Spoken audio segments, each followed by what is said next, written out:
Hi there. Thank you very much for playing The Beginner's Guide. My name is Davey Wreden. I wrote The Stanley Parable, and while that game tells a pretty absurd story, today I'm going to tell you about a series of events that happened between 2008 and 2011. We're going to look at the games made by a friend of mine named Coda.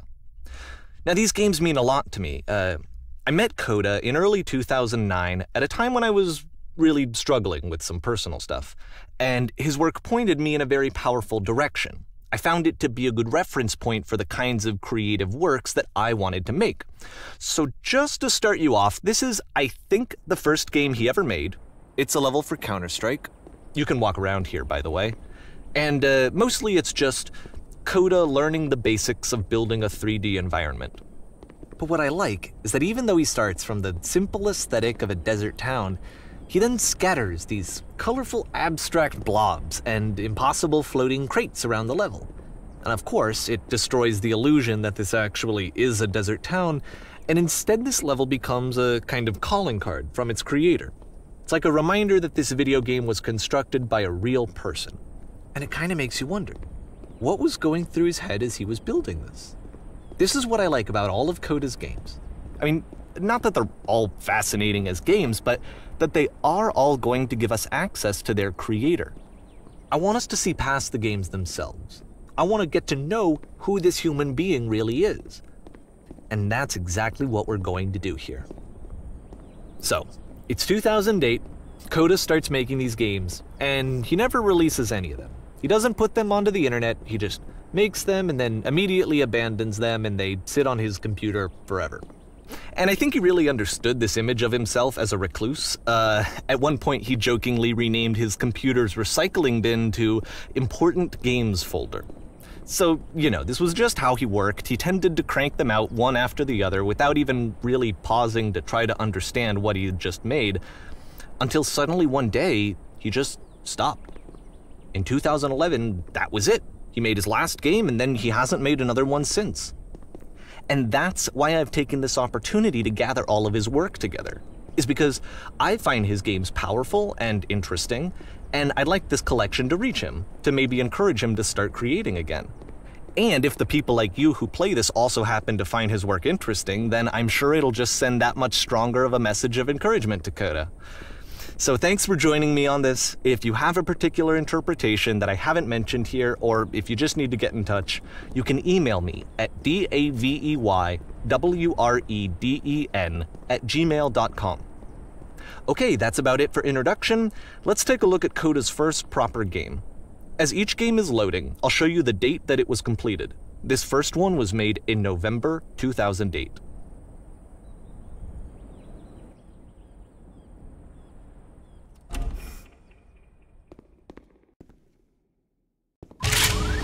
Warning. Whisper machine active. Shift to structure imminent. This game is called Escape from Whisper, and it's one of the more generic games you'll see from Coda.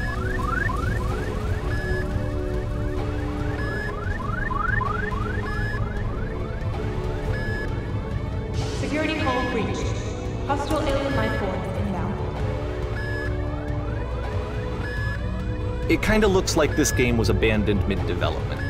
For instance, you have this gun, which you'd think would indicate that there are supposed to be monsters or enemies somewhere, but then clearly there are no enemies anywhere. You can't even reload the gun when you run out of bullets. But ultimately we don't really know. Maybe Coda thought that actually it was complete the way that it is. And I think that we should talk about his games for what they are, rather than for what they're not. Enemy force neutralized. Begin ship evacuation. I love how you can see the bottom of the universe from this room.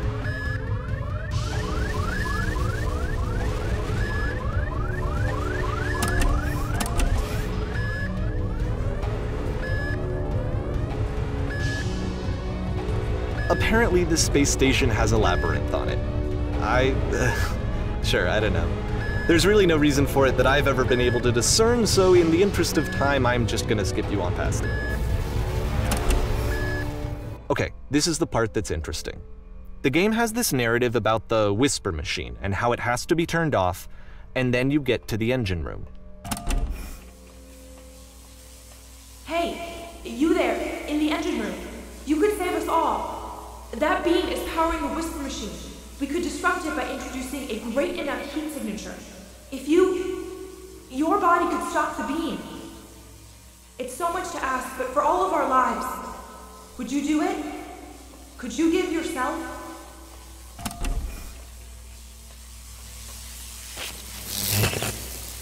Let me pause here for a second. What you just experienced, stepping into the beam and then dying, is probably what Coda had initially intended when he was developing this level. But when he first compiles and plays it, something goes wrong. There's a bug somewhere. And this is what happens instead.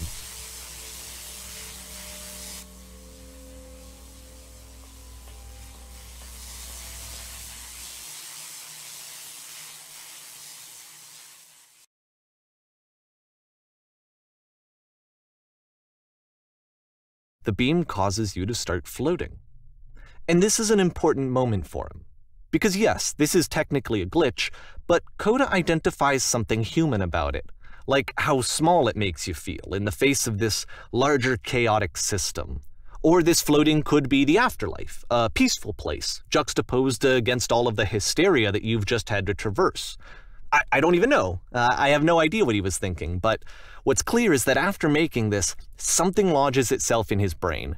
He wants to do more of these really weird and experimental designs.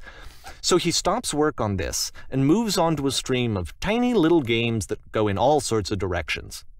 Let's go ahead and take a look at the first game he made after leaving this one behind.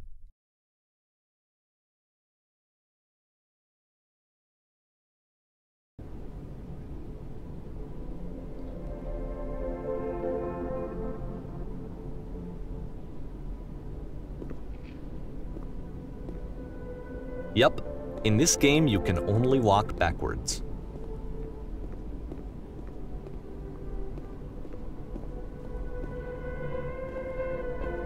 So it's a short and relatively minimalist experiment combining motion and narrative. It is less advanced than the previous game, but actually it seems to be more focused, more complete. Coda's trying to give it a unique voice rather than simply basing it on a pre-existing trope.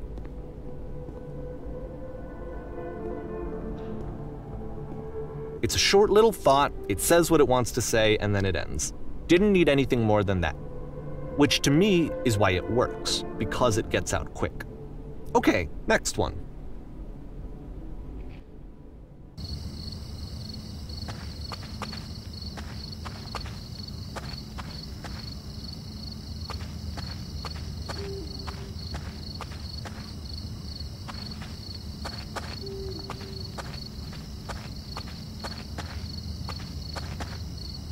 And that's it.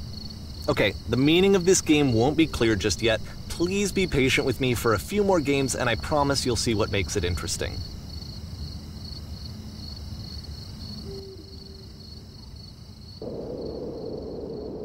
Oftentimes, Coda would put bizarre titles like this one at the start of his games. I wish I'd known him at the time that he was making these early games. He would really only talk to me about his work as he was making it.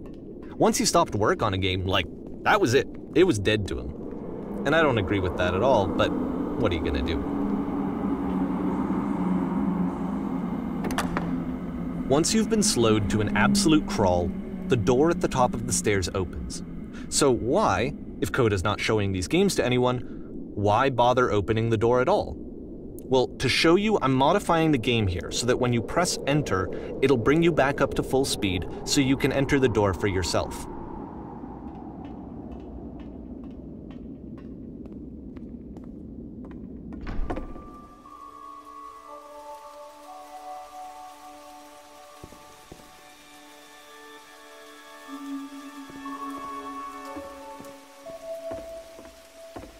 A room that's warm and nice and filled with little ideas for games.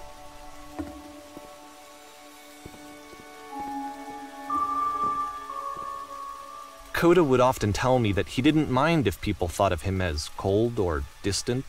He said that he knew that he was actually a vibrant and compassionate person, but that it takes time to really see that. It can be a very slow climb to get there.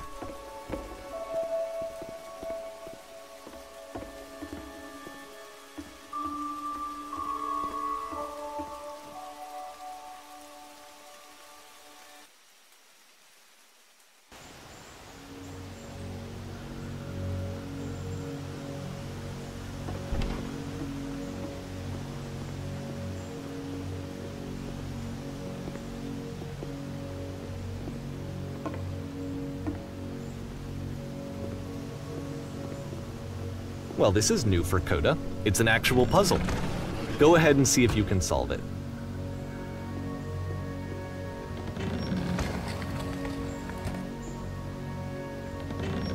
Don't forget that solution, because we're going to see this puzzle again soon. We're going to see it a lot.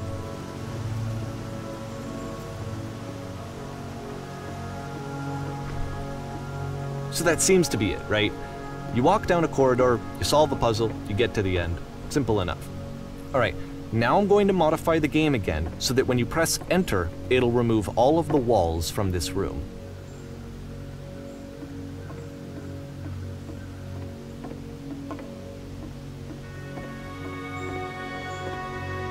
How about that?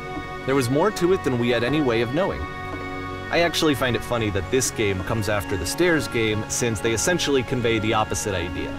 So, in the Stairs game, a dull exterior concealed a rich interior, and then, in this level, a dull interior hides this fantastic outer world. Either way, I think that the point is the same, is that most of the time you don't get to know what you're missing, or even that you're missing anything. That's not your role as a player. So if your role here is not to understand, then what is it?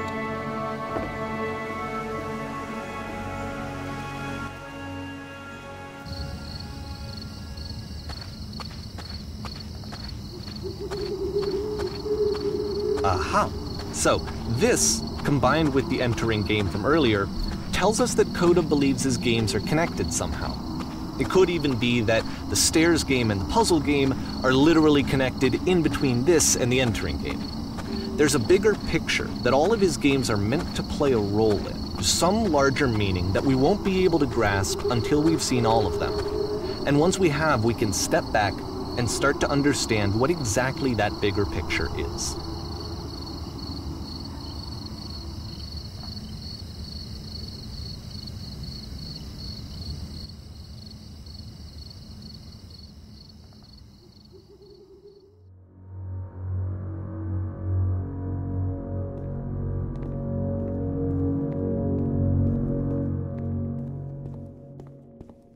Let's talk about video game development for a second.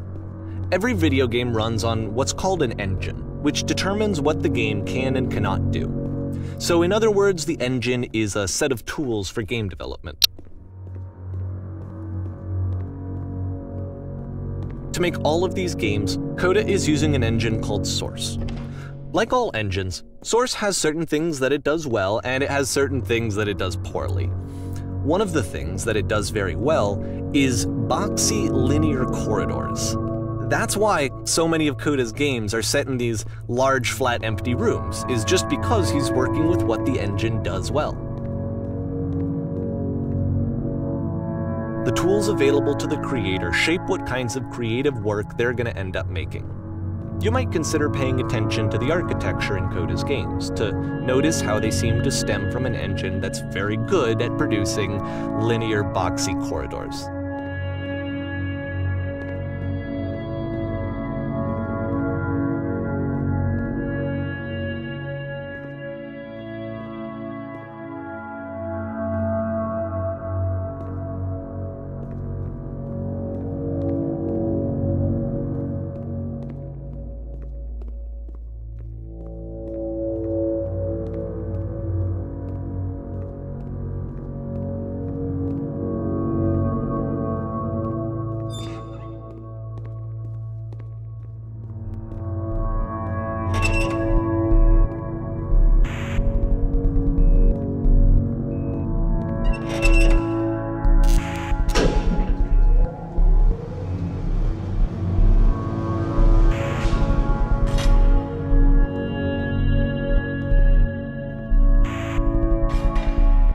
This prison, funny enough, in Coda's original design, the doors stayed shut for a full hour before letting you go. If you don't mind, I think we're gonna skip that.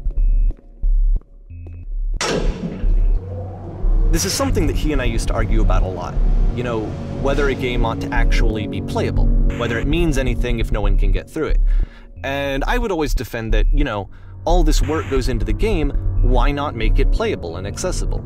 And so we just got into heated arguments over it, and there was one time that after one of these conversations, he went home, and a day or two later, he sent me a zip file entitled Playable Games that was full of hundreds of individual games, each of which was just an empty box that you walked around in and nothing else.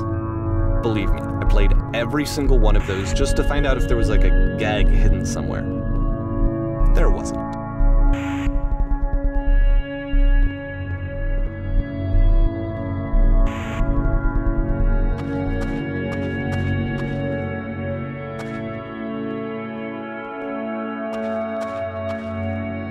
It's the puzzle again, with the exact same solution as the last time.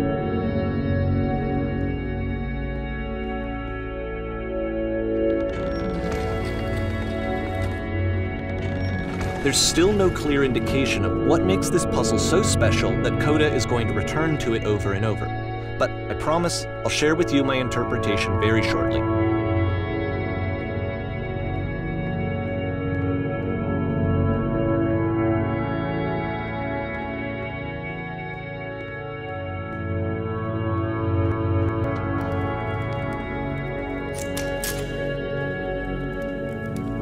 Here, Coda begins using a kind of dialogue system that he fashioned out of the engine's chat capabilities.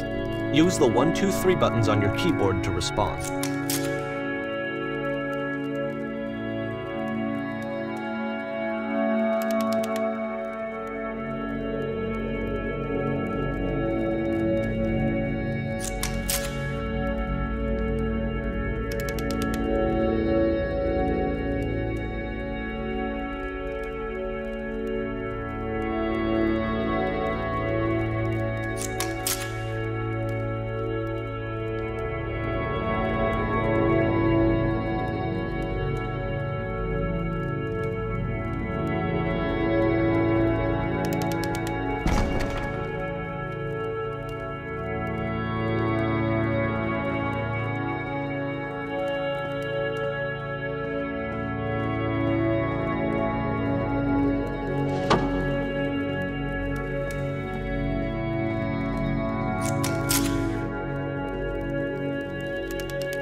And so we make one last descent down to the final floor of the level.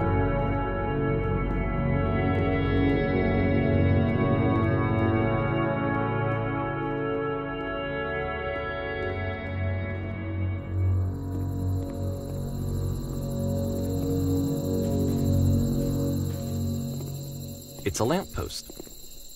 Okay, I can't tell you quite why, but for some reason Coda fixates on this lamppost. It's going to appear at the end of every single one of his games from here on out. I'll tell you what I think. I think that up to this point, he's been making really strange and abstract games with no clear purpose, and maybe you can only float around in that headspace for so long. Because now he wants something to hold on to. He wants a reference point. He wants the work to be leading to something. He wants a destination, which is what this lamppost is. It's a destination. We're going to see it in the work as well. His games are just going to become a lot more cohesive, a lot more fully developed, with more of a clear idea behind them. And as we go, that idea will get clearer and clearer and clearer.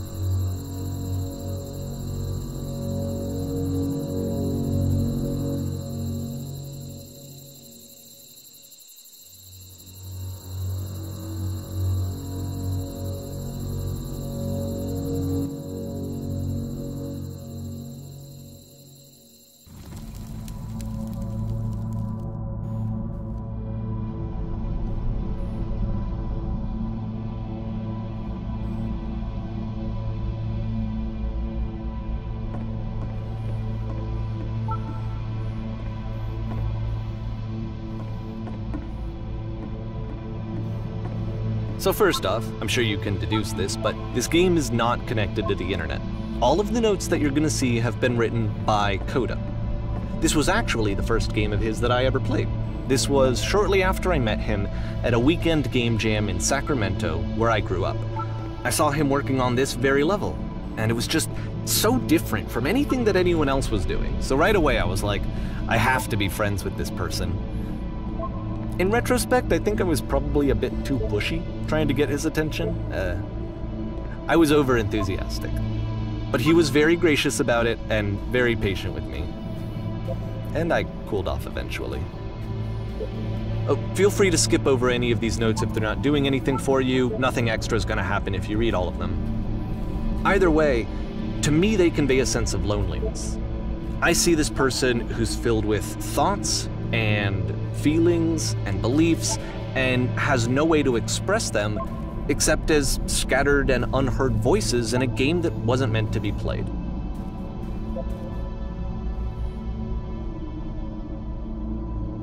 But it's ironic, isn't it, that in playing this game and seeing how alone Coda often felt, that we get to know him better and actually kind of connect with him.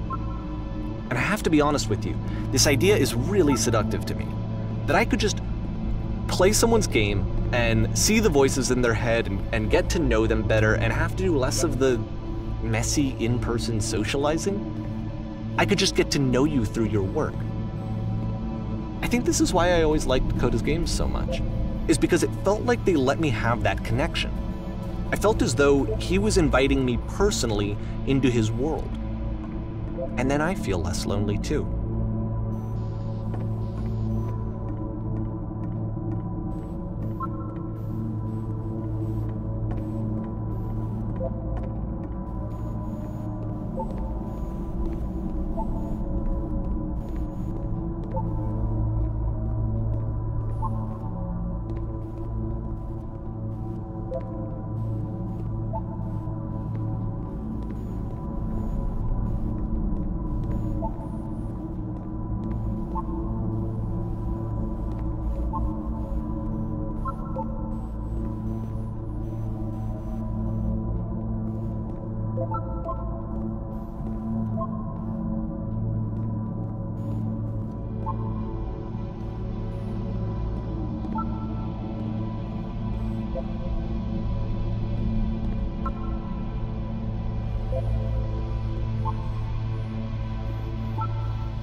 At the end of this level, we're going to see the puzzle again.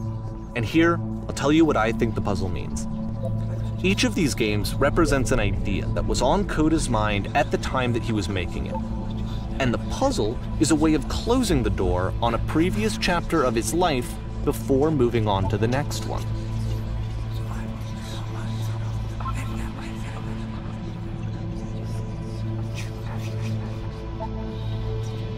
In each of his games, after exploring a theme that, he might find difficult, Coda can then place this puzzle that he knows has a reliable solution, he understands exactly how it works, and so it gives him a simple mechanism for moving on.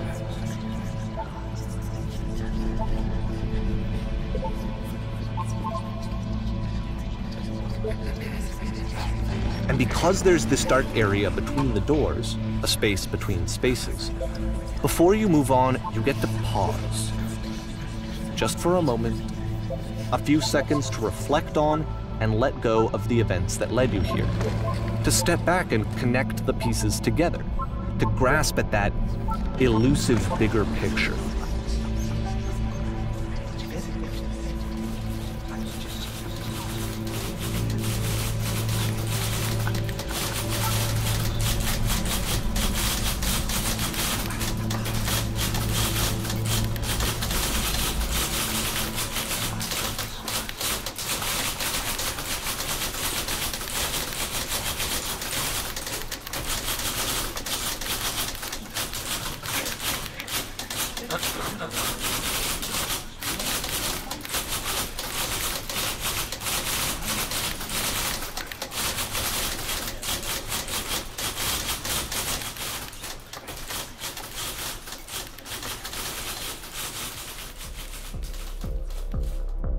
Okay, this one is tough. It's gonna kind of just spin its own wheels for a few minutes. Hang with it.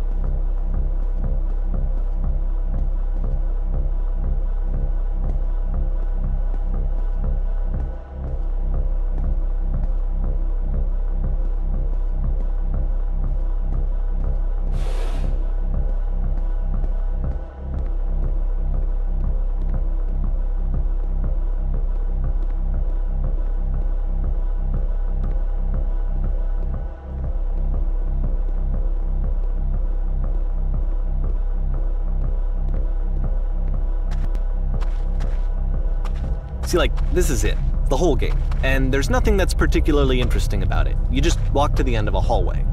Except, for some reason, Coda gets really fixated on this prison that has all of this modern furniture.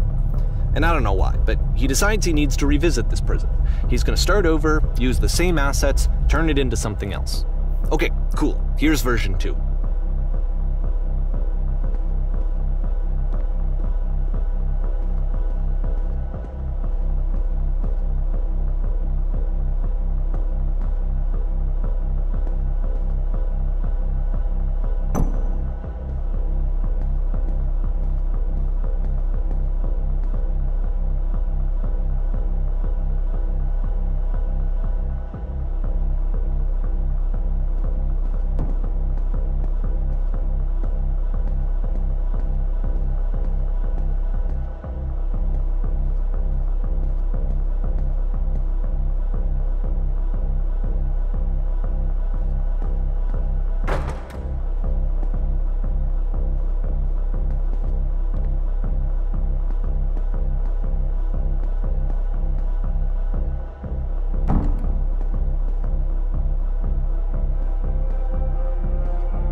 There's a bit more to this one, but still it's not really communicating anything. It's kind of just weird for weirdness' sake.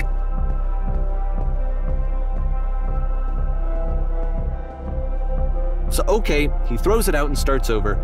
This time he comes at the prison idea from a different direction.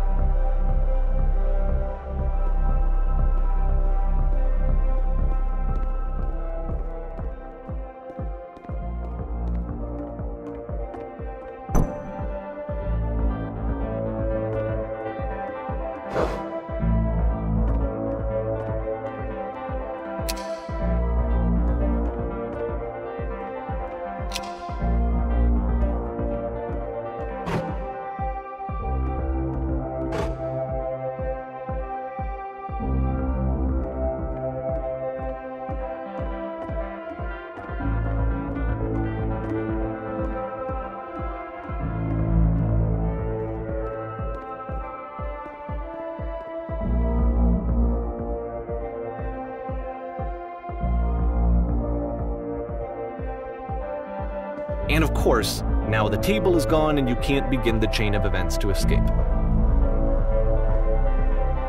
Here's a version where there are no bars, but you can't actually get to the well. And then a version where the inside of the prison is the outside and the outside is the inside. Let me just blink you real quick through a few more of these. I mean, he really unloaded on this prison idea. There's nearly a dozen of them. Personally, I think it's awful to watch this, to see a person basically unraveling through their work. And for what? Like, at what point do you just go, maybe there are game ideas other than this prison that I could be working on? But Coda doesn't have that voice telling you to stop, that particular mechanism of defense against yourself. Without it, you just spiral. And so he keeps going and going and going and going and going, and then he hits on something. And he likes it. And that's it. He's done. He stops making prisons. This is the very last version of the prison game that he created. And the reason I think it works is that the prison is not actually in it.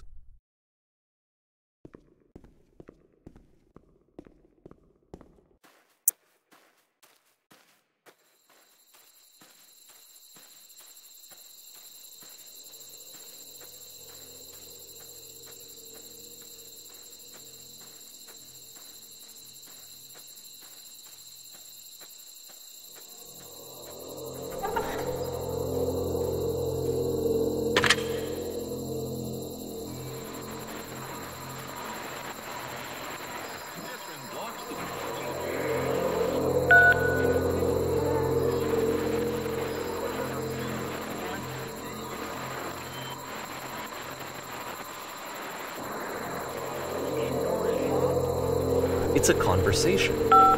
And so this is what Coda wants, is to be able to talk to someone, to share what's on his mind, and to get some good advice from someone who knows. But the irony is that even in this scenario, you're still talking to yourself.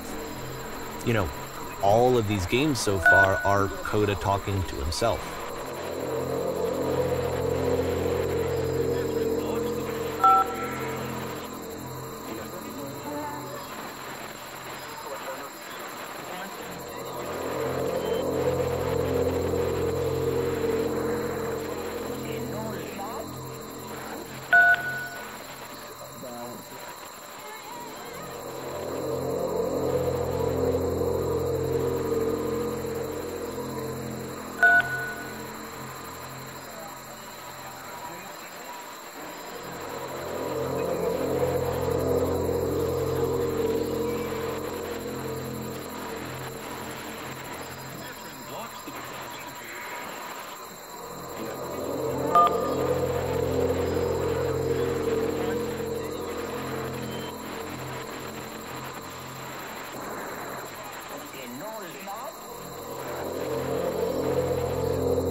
I can see why he considers this a fitting conclusion to the prison games.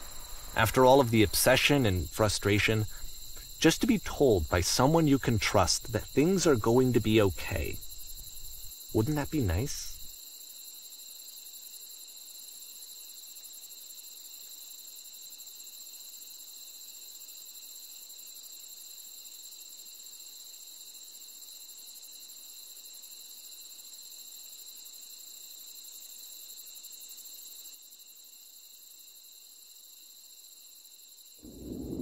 So what would it look like if Coda wanted to make a game about talking to someone other than himself?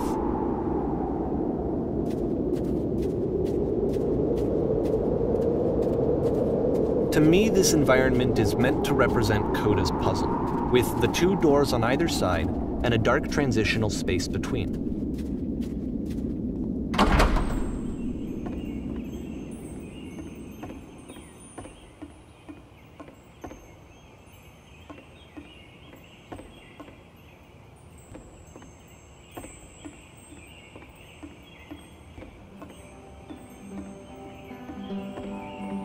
You'll notice that the quality of the art is a step up from previous games, including this new and improved chat system, which he started using from this point on. From here on out, he begins putting much more effort into the visual polish of his work, and this particular game took 2 months to create as a result.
After the intense set of prison games, this house cleaning level almost feels like cleansing. It's the moment after a particularly difficult or traumatic experience where you just need to let it sit and digest inside of you, and eventually cohere into something meaningful.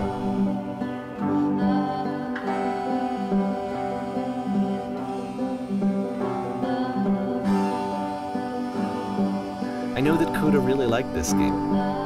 Of all of his work, actually, this was the only one that he called me up to ask me to come over and look at it. This was during a period of a few months where he was like grossly happy all the time, just walked around with a constant smile on his face.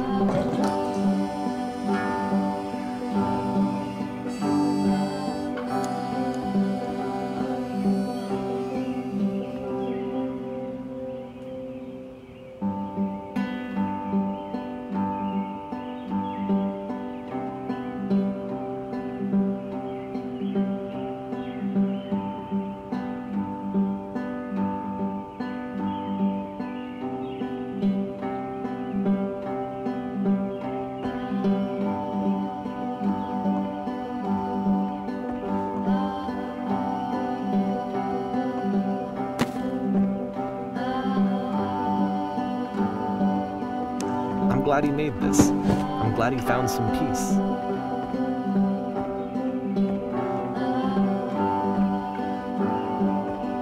But, of course, it can't last. The music stops, your companion is gone, it's time to leave. The door at the top of the hill is now open as well. Again, you can't stay in the dark space for too long. You just can't. You have to keep moving. It's how you stay alive.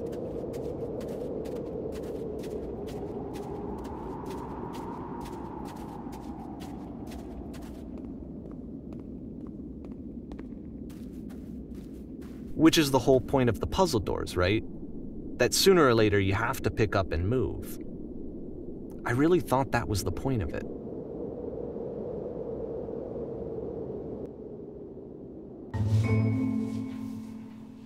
This one gets a bit goofy.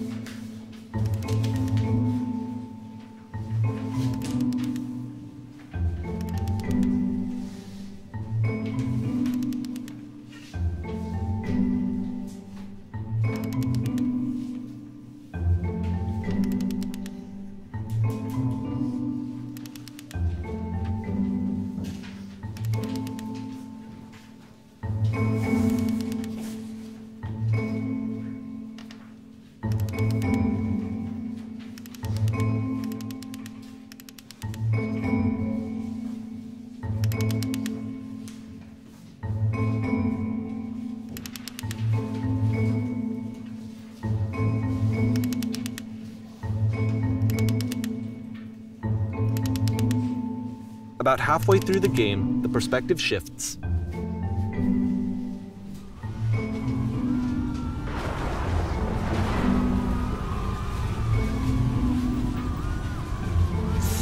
And you play as the teacher. And suddenly, you discover that your teacher is just as bigoted and afraid as you are. Oh, and also you can move around the classroom now.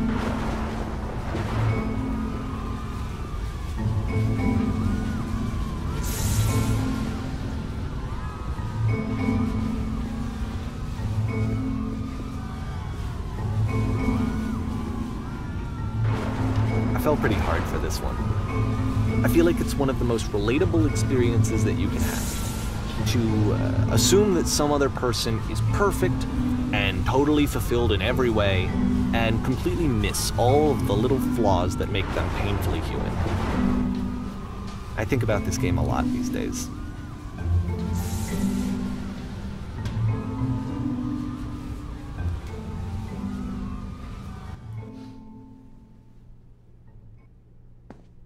This one took a lot longer than all the others for Coda to make.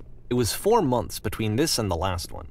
That's twice as long as it took him to make any other game before this, and it's not like it's particularly complex, so I remember I found that a little strange at the time.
The game ends with this eerie premonition of what's going to happen next in Coda's life.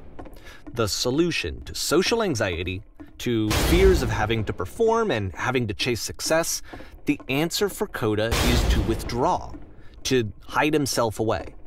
Which is what leads to scenarios like the stairs that slowed you down several games ago, where it just becomes harder and harder to access Coda's inner landscape because he keeps retreating. He just keeps backing away from possible connections to anyone other than himself. And to be honest, I didn't consider it very healthy when I first played this game.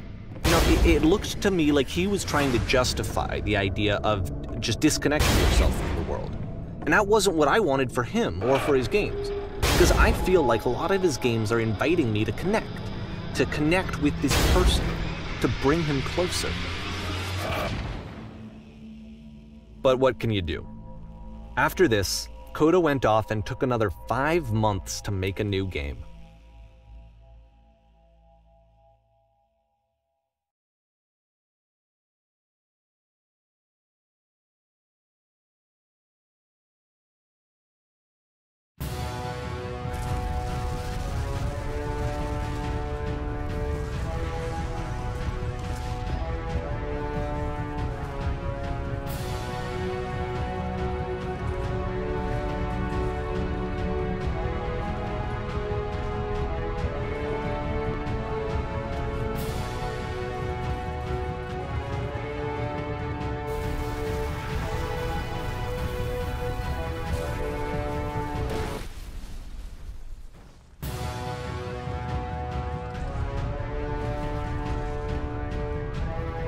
You should probably open your eyes if you haven't already. It's pretty much impossible to solve otherwise.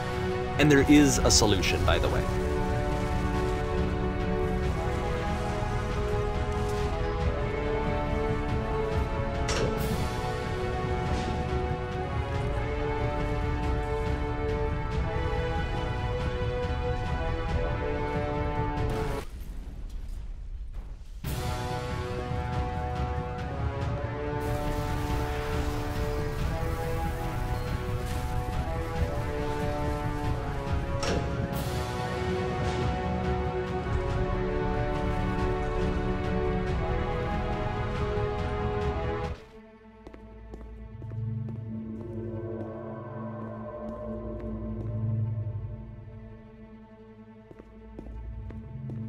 Like I said, I was getting concerned. First off, he's never been this explicit in his work about exactly what he's thinking. So where's that coming from? But then even weirder, his work has potentially stopped being an outlet for him. Not like he's having trouble iterating on ideas, but he literally just can't think of new ideas anymore. And in person, he was being a lot more distant than usual. Like, you know how sometimes a person will just deflect anything that you say in order to keep themselves disconnected all the time? It was that kind of thing. Here was the point in my relationship with Coda where I really started to wonder if he needed my help in some way. His games are going to get more desperate from here on out. After this game, it's almost 6 months before he finishes something new.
If the last game featured Coda talking explicitly about his creative frustrations, this one turns it up to 11.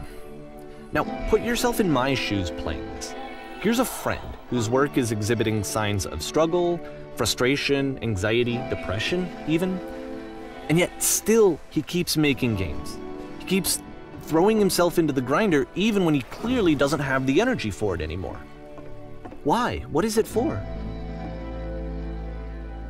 Because from my perspective at the time, and just what I knew of him, this was a result of how isolated he was. He was in his own little bubble, just sitting at his computer all day, not really showing these games to anyone, not releasing them onto the internet, and so he didn't have anyone outside of himself to connect with. He had no outlet to ground himself on.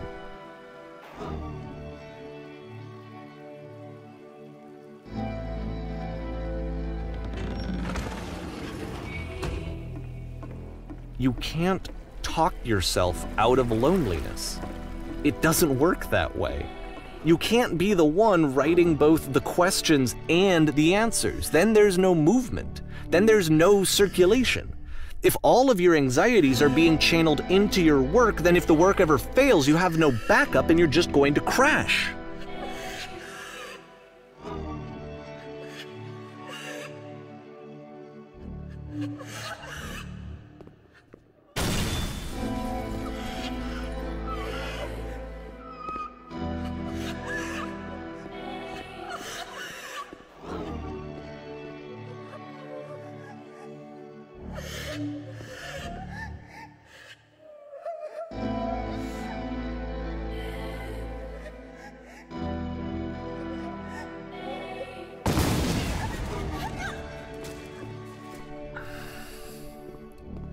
Seeing this game at the time that he made it, it looked really unhealthy to me. I was watching him do this to himself, and I hated it. I hated seeing him so trapped. It's like, video games are not worth this amount of suffering. This is someone I really cared about, and I used to get so much joy out of seeing him create. For him to suddenly become angry and frustrated like this was the worst thing for me. I don't know. This is what I felt at the time. I don't know how else to explain it. I wanted it to stop more than anything. I had never felt so rotten. I needed more than I had ever needed anything for this to stop. But it didn't stop. After finishing this one, Coda takes another 7 months and comes up with a new game.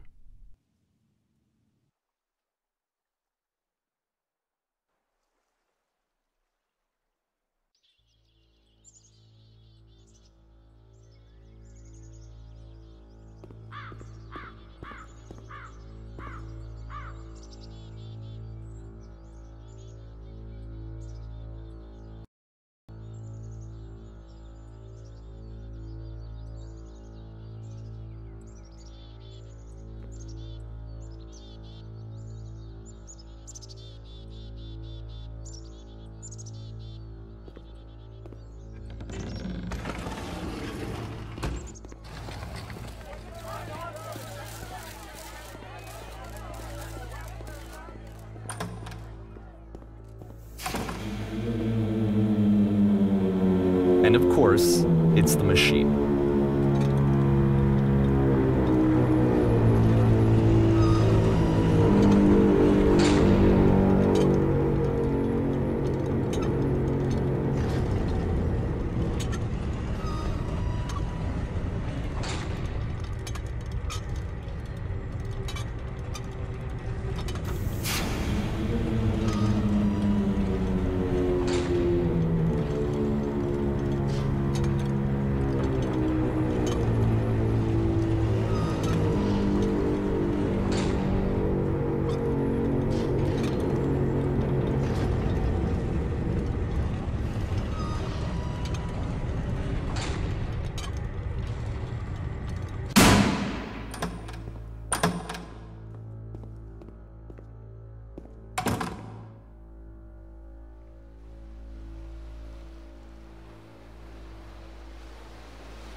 So now the work is becoming self-destructive. And I'll tell you, at the time that I first played this game, shortly after he made it, here's what I'm thinking to myself. I'm thinking that Code is stuck in his own head, and that it's having a very negative effect on him, and that all he needs to do is just start showing his work to people, to get some actual feedback on his games. It might get him out of isolation. And so, as I'm thinking this, I realize that I could be the one to initiate it. Because it would never occur to Coda to start actively soliciting feedback, so what if I did it for him? If he could see the difference it would make to have more actual conversations with other human beings, would that bring him out of his mental spiral? Would it give him confidence in himself? Would it bring meaning back into his work?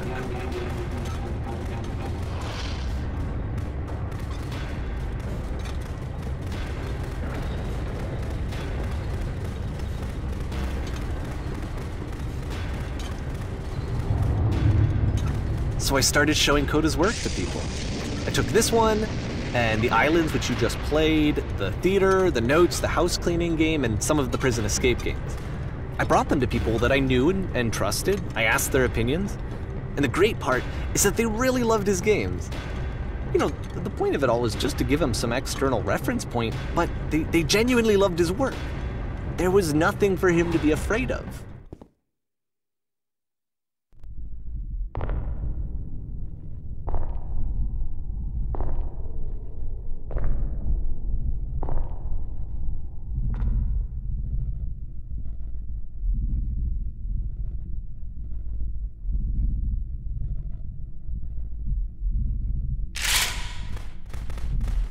Can you see why I felt like this was the right thing to do? Because it's the thing that I always feel like I need, to be told that my work is good, that I am good. When someone really connects with a thing that I've made, when they see themselves purely in my work, there's nothing that feels better. And I got to give that very same feeling to my friend. I did something, I really felt like I'd done something good, like I was a good person. I felt like there was a friend who was in trouble and was unhappy and maybe didn't like themselves, and I could fix it.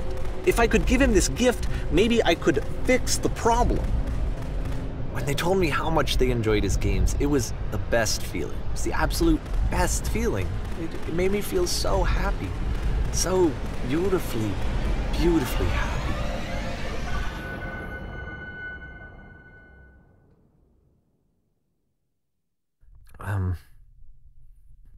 So anyway, Coda finishes this game, and then really he just kind of takes off for a while. So this is June of 2011, and I didn't hear anything from him for several weeks, I guess.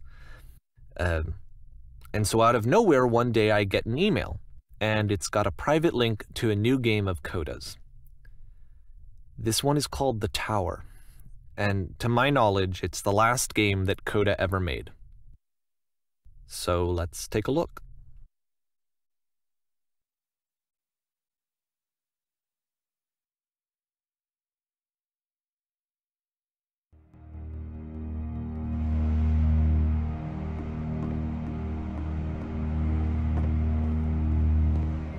And this is where I have trouble saying anything meaningful about Coda's work.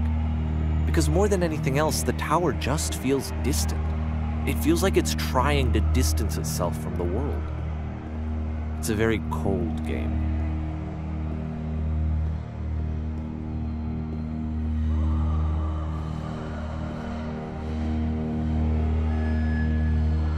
This room actually has a maze in it. Except that all the walls of the maze are invisible. And then every time you touch one of the walls, there's this awful flashing and noise, so the experience is really miserable. The game goes beyond not being meant to be played, it actually seems to despise the player for trying to play it at all. But I do want to show you the rest of the levels, so when you're ready to continue, press enter and I'll put a bridge over the maze.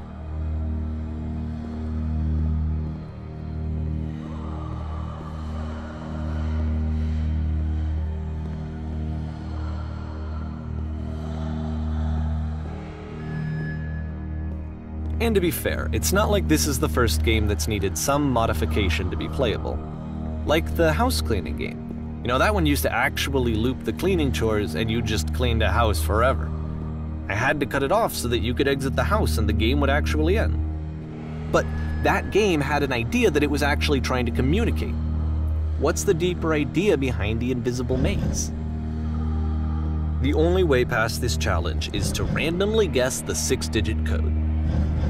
Like the invisible maze, it's frustrating to me, because it's the opposite of everything else that Coda has made. It doesn't encourage thought or engagement. It doesn't ask anything of me, except a lot of my time. If I could have reached him during this time, then maybe I could have asked him, but I couldn't. I still don't really understand why this is here. I'll put the code on the ground for you here, though, so that we can move on.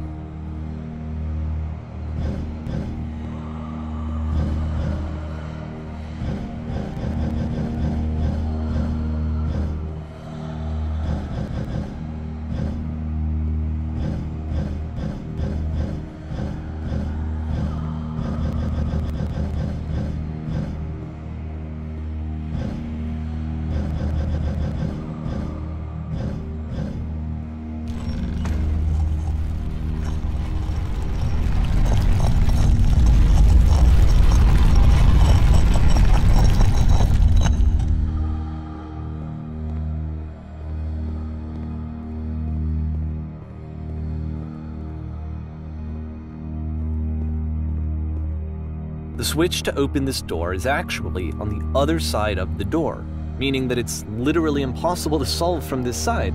So even if you somehow brute forced your way through the first 2 challenges and you got to this point, there's actually just no way to progress. And it's scary for me, the idea of Kota cutting himself off entirely, just saying, that's it, that's the end of the conversation, not giving me any way to fix the problem. I feel like a failure, I guess, when I can't fix the problem.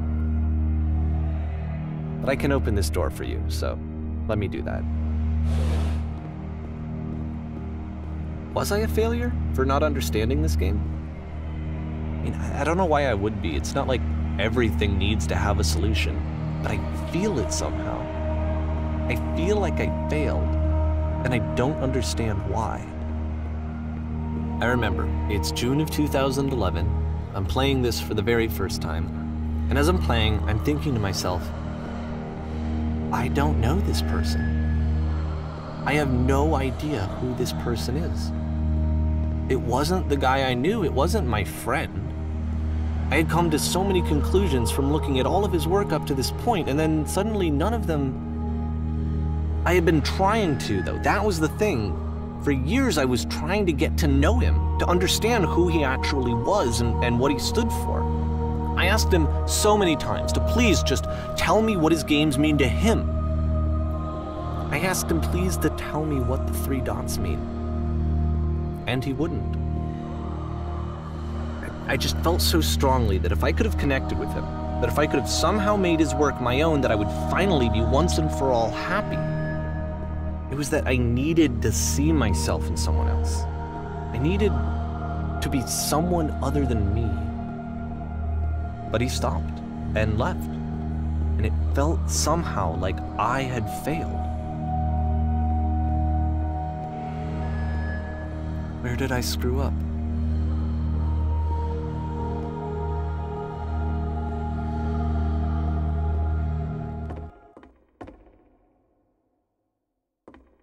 I'm the reason that you stopped making games, aren't I? It's because of what I did. I poisoned it for you. I don't think I ever told you this, but when I took your work and I was showing it to people, it actually felt... it felt as though I were responsible for something important and valuable. And the people who played them, they treated me like I was important. They really listened and cared about what I had to say. Even though I was showing your work, I felt good about myself. Finally. For a moment, while I had that, I liked myself. And then you stopped, and I didn't have anything left to show people. I just had to be with myself. And as soon as that happened, there was no feeling at all. Nothing. Less than nothing. What does that mean?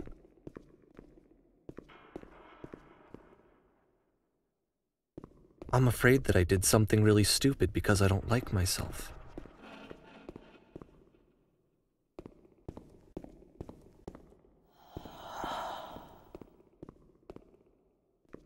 That's why I'm releasing this collection of your work. Is because I haven't been able to find any other way to reach you. I've tried everything. And so a part of me has hope that if I put this compilation out into the world, and if I put my name on it, that maybe enough people will play it so that it'll find its way to you, so that I can tell you that I'm sorry. I know I screwed up. If I apologize to you truly and deeply, will you start making games again? Please. I need to feel okay with myself again, and I always felt okay as long as I had your work to see myself in. I mean, is something wrong with me? Because I know that I did an awful thing, and I'm doing it again right now. Like, I'm showing people your work, but I can't stop myself from doing it. That's how badly I need to feel something again, like I'm an addict. There has to be something wrong with me. Can I apologize? What if I tell you I was wrong? Will that work? Will that fix it? I don't know. I don't think it will, but there's nothing else that I can do. Just tell me what you want. I'm sorry. I'm sorry. Please, start making games again. Please help me. Please give me some of whatever it is that makes you complete. I want whatever that wholeness is that you just summoned out of nothing and you put into your work. You were complete in some way that I never was. I want to know I want to know how to be a good person. I want to know how not to hate myself. Please. I'm fading, and all I want is to know that I'm going to be okay.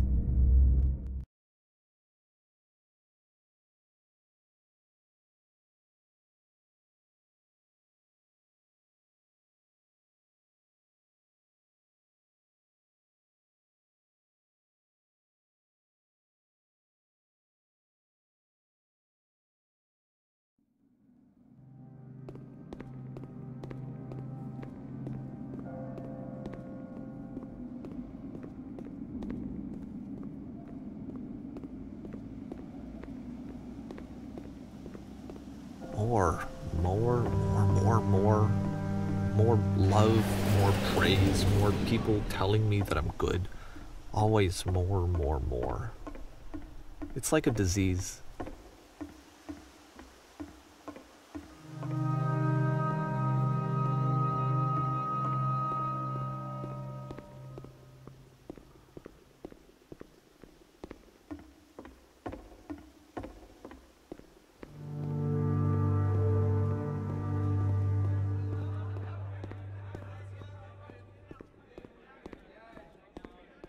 Solution.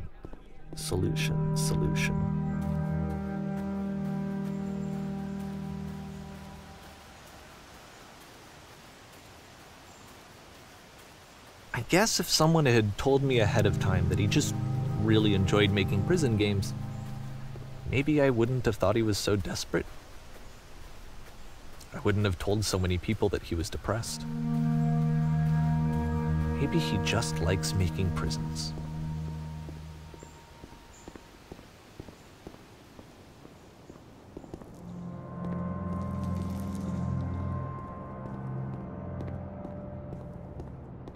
Even now, the disease is telling me to stop.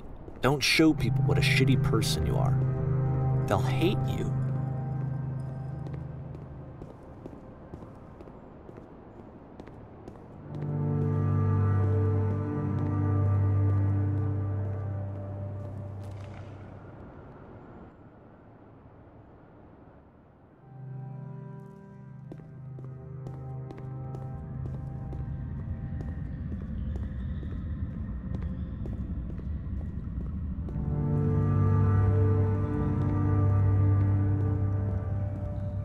If I knew that my life depended on finding something to be driven by other than validation, what would that even be?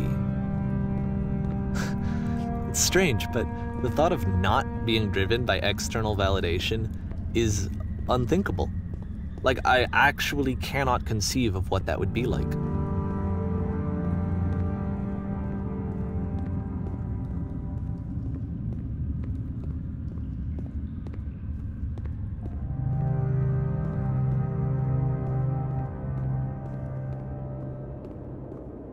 What now?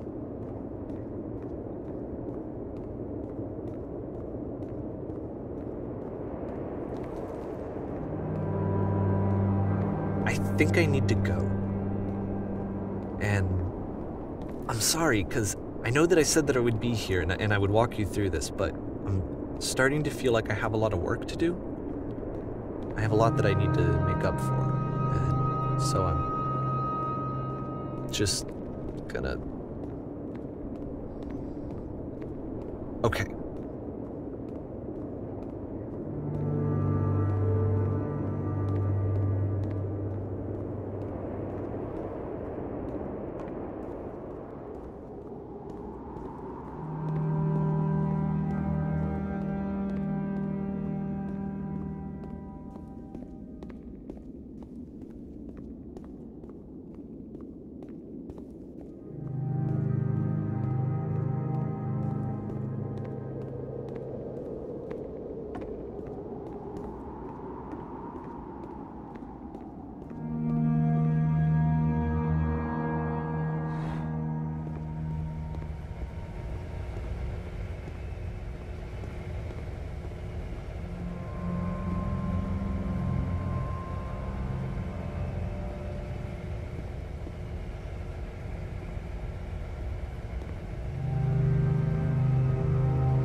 Turn